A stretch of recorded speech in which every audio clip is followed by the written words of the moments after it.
Thanks for having me again. It's the second time I have the honor to be here on the stage, and this time I would like to talk about how to design hackathons in order that it's effective and the purpose is to empower African youth.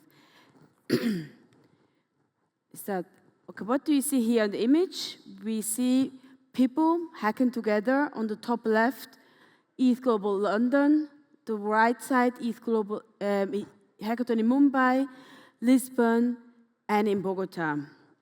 The commonalities are people coming together, working over a project, having fun, exchanging, creating good memories.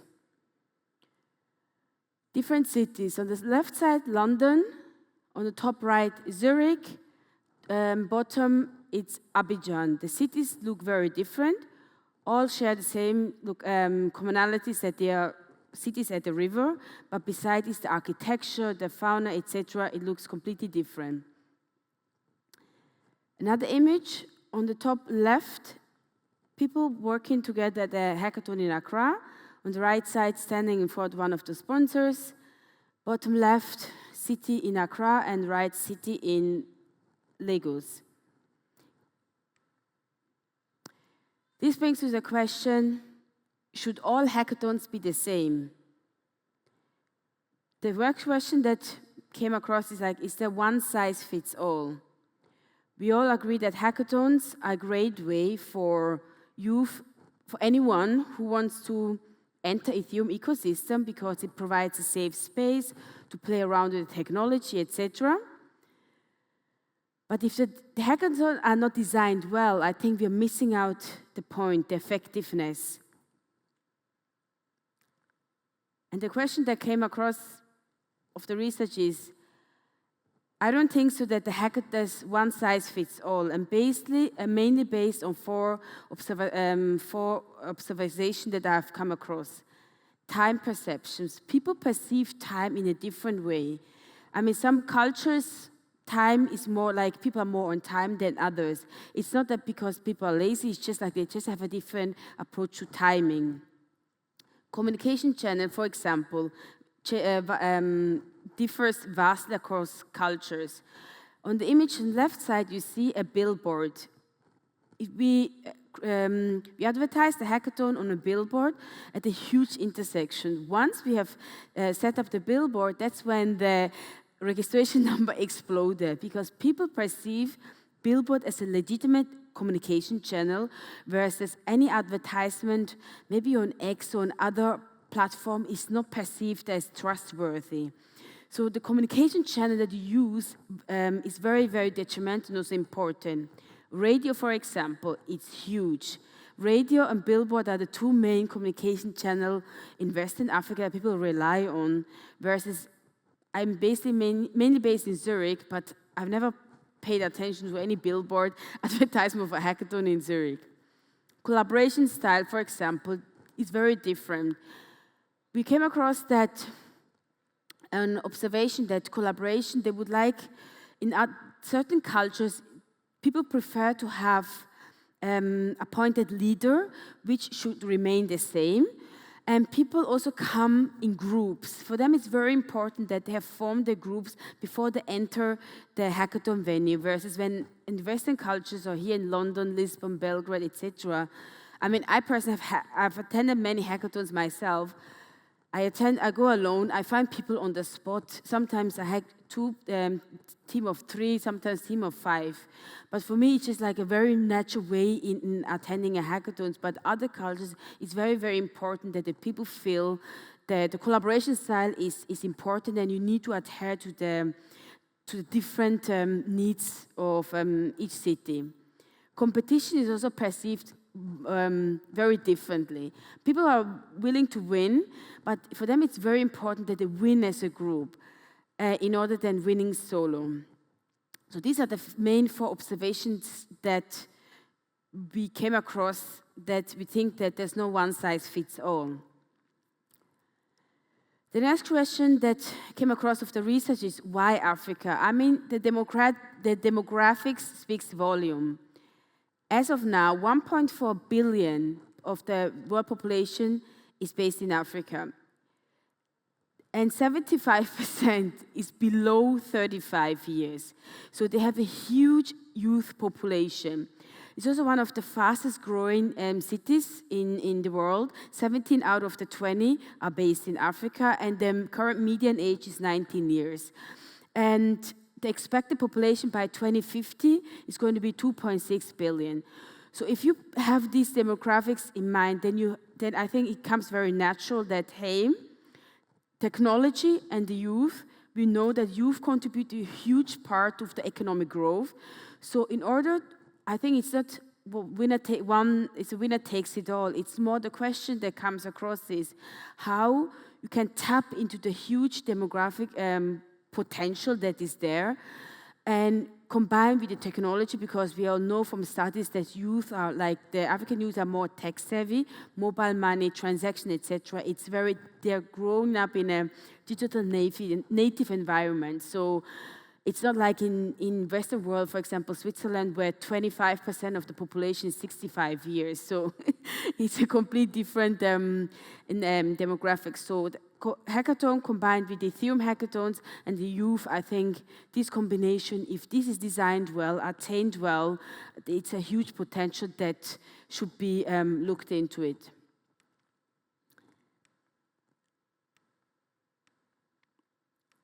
A little bit background information why I decided to do this research. It started when I first organized the hackathon last year, ETHAccra.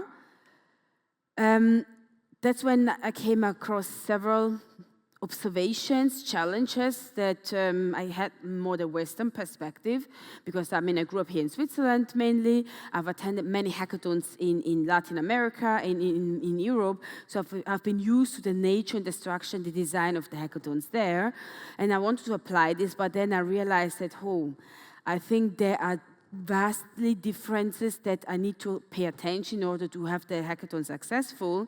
And I'm a highly curious person, and I've done several research before this, which is why I decided with my supervisor that, hey, let's do a research on how to design well, because the outcome, which I will talk about later on, it's not only useful for the hackathons that I'm doing, but I think it should be a playbook that other companies who want to tap into the market know where the pain points and the needs, where they need to look into it in order to be successful. Again, the top reason why it's important is large contribution of youth to the African economy. And I think, as we all know, the numbers, the government itself is not able to provide to the surplus of labor force that is coming up in the next couple of years. So if other ecosystems are able to cater to their needs, I think it's a win-win for the whole society. The objectives that we want to answer is to demonstrate how on-site Ethereum-focused hackathon can be designed in Ghana and Nigeria to purpose for the youth empowerment, and to explain how hackathon components from hacker manual, resources, event kickoff, structure, etc. differs across cultures. The reason why we are focused on these two markets is because there's no one size fits all for Africa. So Western Africa, Eastern Africa, and Southern Africa, they are cultural, very diverse, and the findings are not really relatable that you can transfer to them. The second point that we focus on the Western Africa is because the Ghana, Nigerian developed ecosystem is very big and already matured. Ghana and Nigeria share similarities in terms of both are English-speaking countries, so it's easier to design, they have similar cultural approach. And the reason why we do not include French-speaking countries is because the language itself creates a completely different environment. It's difficult from an academic perspective, to transfer, to compare French-speaking countries versus English-speaking countries. So this is something that we need to bear in mind. And Eastern Africa is also a different regional hub. But as the study goes on, once we have more findings and data, then maybe we have more insights, and we can start going to the Eastern Africa, collect data there, and then, and so on. How we want to do the research? We have mainly 3 approaches. The first one, we will create an online survey with the purpose of gathering information like why does a person want to attend the hackathon? Is it intrinsic motivated out of curiosity? For example, I'm very intrinsic motivated. Is it extrinsic, sponsor money that you are maybe when future employment opportunity, etc. So the second section combines during the hackathon, the overall experience, how did the collaboration change during the nature of the hackathon as the hackathon was processing of the hackathon. The third section includes everything that outcome. How was it impactful compared to the beginning when they said that they want to come because they want to learn something? Have they fulfilled their learning desire? Or have they been able to land a job? Or etc. That's what we want to know, and also what kind of impact did the hackathon have. The questions that we will ask open questions, closed questions, also Likert Scala questions where people can decide it agrees or it does not agree at all. The second approach that we will apply is we will do interviews, on-site interviews, because we are aware that online survey doesn't really capture everything. Sometimes people maybe do not understand the questions correctly, or they feel like the questions what they feel is cannot be grasped into the questions that we have stated, which is why we want to give the opportunity to express them during an interview at the hackathon on site, where we'll ask different participants, key stakeholders of how they perceive the whole event. And the third approach is observation. The reason why we're doing this is because it's important to have a 360 holistic approach of gathering data at a different time and also different communication channel. An observation is mainly that the person or 2 or 3 research assistants will sit there, they will take field notes, just observe from an objective point how the whole atmosphere, energy was, how did they perceive just from an onlooker perspective without interfering the participant in before, during, or after the hackathon. What do we want to, the expected outcome, as I mentioned beginning, is the ongoing research. The expected outcome is definitely, we want to create a playbook that can be used for different protocols, universities, government, anyone who is interested to organize a hackathon in the West African context that is in the best effective way. So it will become a playbook with recommendation, do's and don'ts.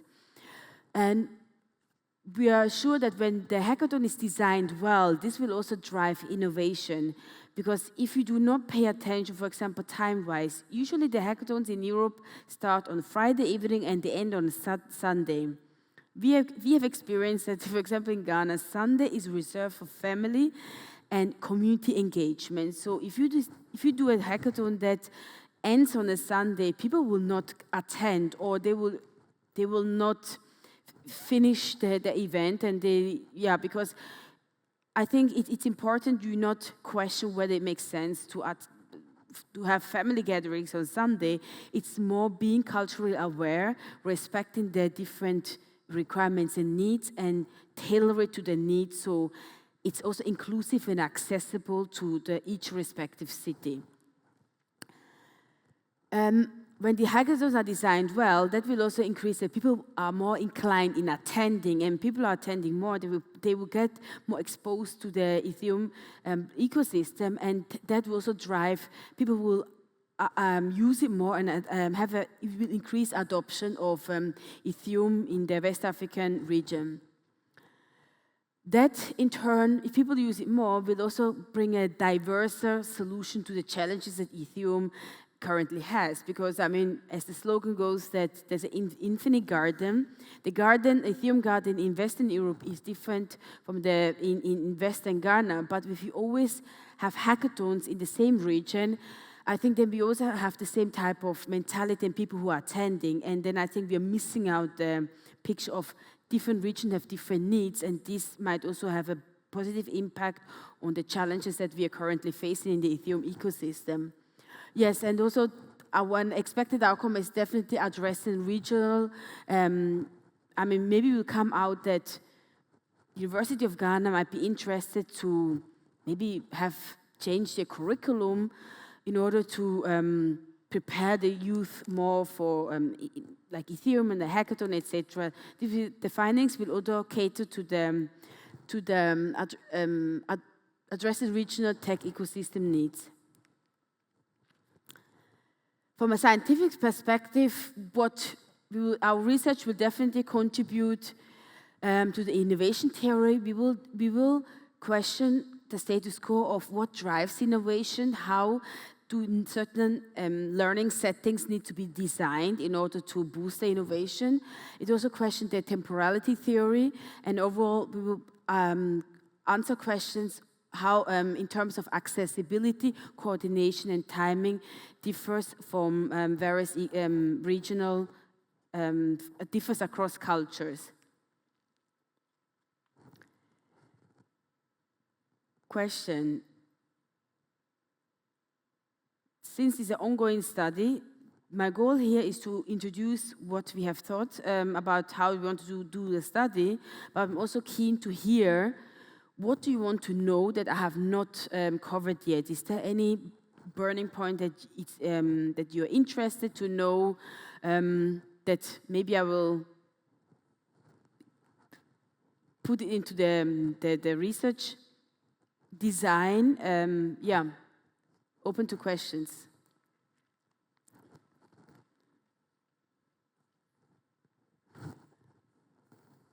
Amazing session, first of all. Yeah, I just wanted to jump in because I'm currently working with a very good friend of mine based in Lagos in Nigeria, and he's told me about the adoption almost overnight into crypto, you know, especially with sort of the fall of the Naira and issues obviously with the Federal Reserve. My question is though, because he still thinks that there's some problems, or shall we call them obstacles, on the window.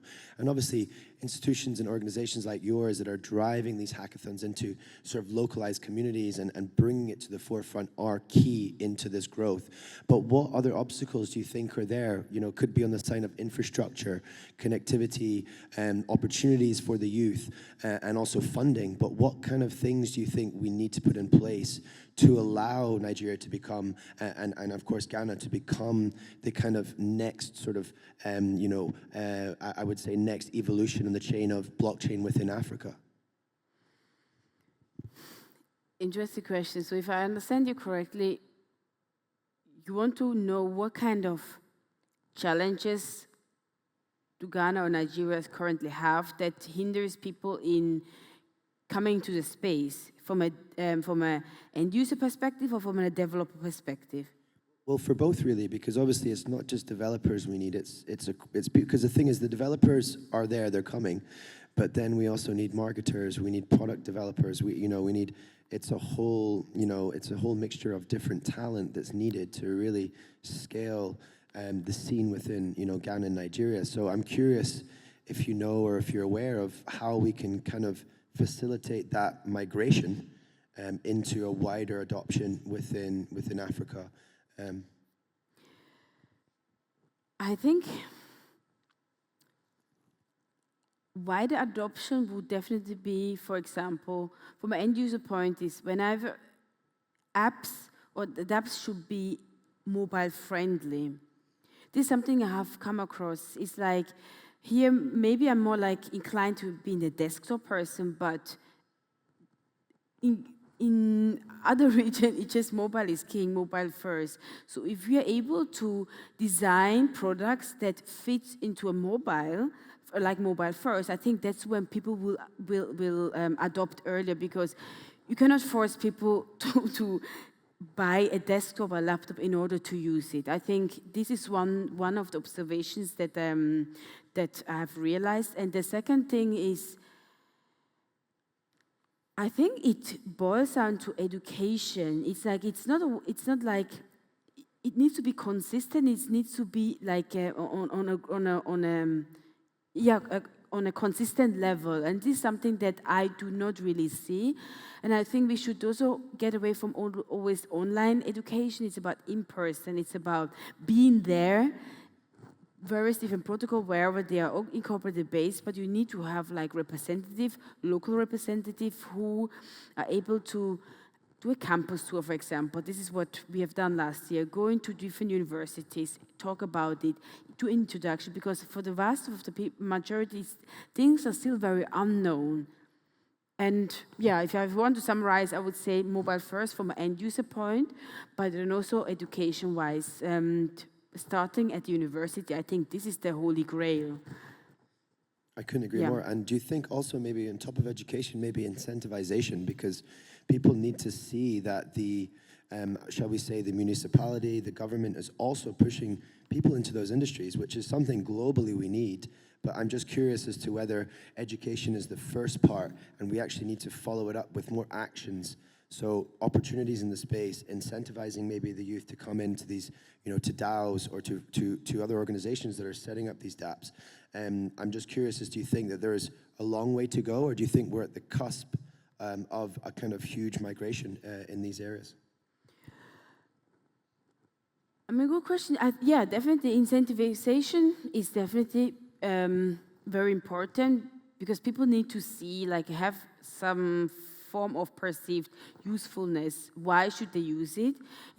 I don't know, it can be in terms of token of appreciation, or it enables like social currency, like networking opportunity, etc. I think there are various rules, like various approaches. I mean, in form of the hackathon, I mean, what we enable them is, of course, you can win sponsor money, but we also enable opportunities to take your Web3 career to the next step, because if people don't know that you exist, then how can you even advance to some degree? So I think, yeah, like incentivization is also important. I'm not sure whether it's always money that is important, but more it's like engagement.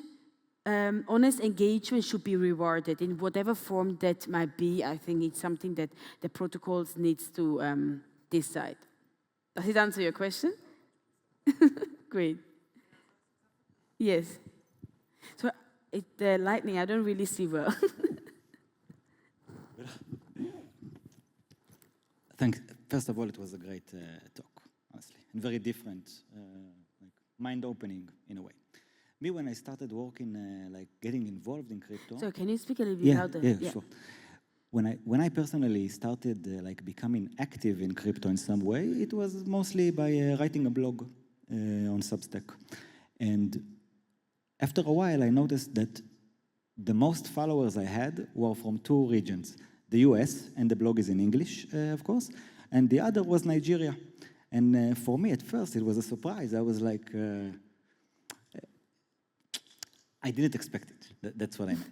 And my question now is mostly about, like, first of all, how do you think, like, what kind of, because I think we are all at what we do, because we are so much more Western inclined, even I'm from Israel, but, still a lot of, our perception is much more Western than like close to, I guess, African perceptions, like we don't know it, what it really is.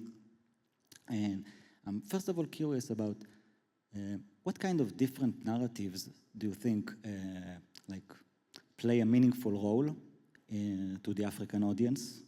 And for example, for someone like me today that tries to do media within the space, what kind of content is most important to create for people in Africa that can really like be more useful for them and interesting for them, rather than maybe content that is more Western oriented?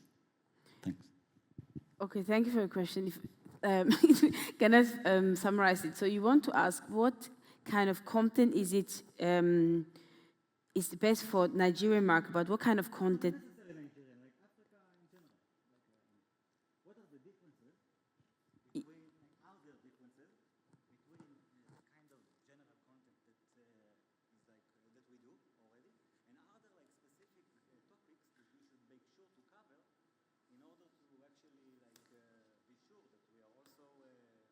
Satisfying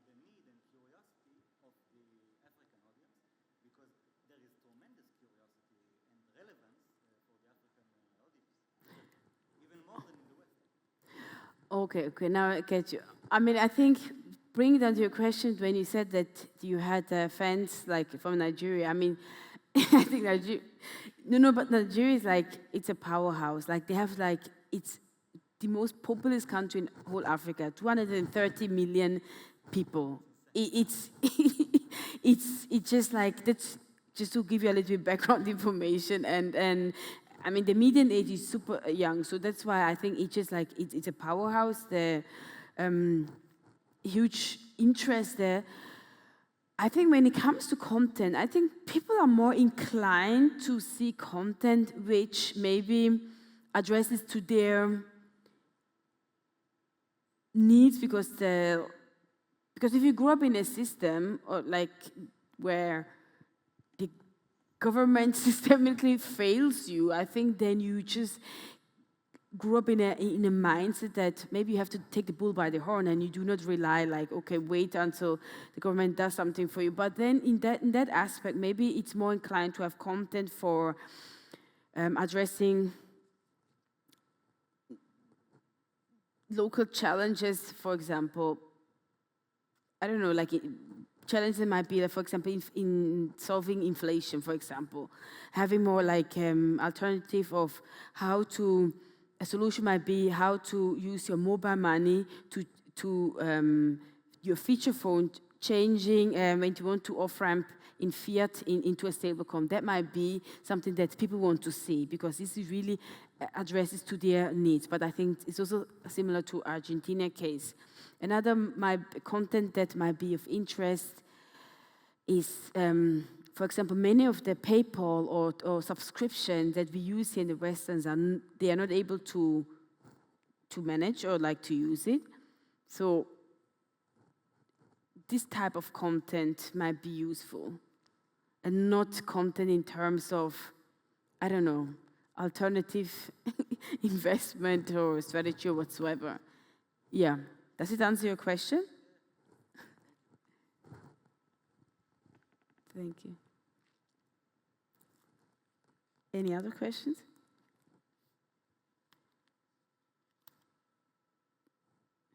If not, then yeah.